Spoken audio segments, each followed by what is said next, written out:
Success. ప్రతి విషయంలో వారు వర్ధిల్లుతారు. వారు చేయే ప్రయత్నములన్నీ సఫలమవుతాయి. వాళ్ళు ఏ పని బూనుకున్నా కానీ అది సఫలమవుతుంది. ఎందుకంటే వాళ్ళు దేవుని ప్రేమించే బిడ్డలు, దేవుని సన్నిధిని ప్రేమించే బిడ్డలు, దేవుని మాటలని ప్రేమించే బిడ్డలు, దేవుని మందిరాన్ని ప్రేమించే బిడ్డలు.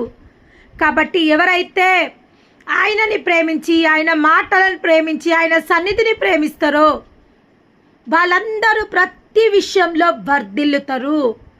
ప్రతి విషయంలో సక్సెస్ వాళ్ళ జీవితంలోకి వస్తుంది. ఇంకా ఏమంటుండు, నీ ప్రాకారములలో నెమ్మది కలుగునుగాక. వారి ప్రాకారాలలో ఏం కలుగుతుందంట? నెమ్మది కలుగుతుందంట. దేవుని ప్రేమించు వారి ప్రాకారాలలో, దేవుని చిత్తానుసారం జరిగించు వారి ప్రాకారాలలో నెమ్మది కలుగుతుంది. అవును, ఇప్పటి వరకు మనం మాట్లాడుకున్నాం. దేవుని చిత్తానుసారంగా మనం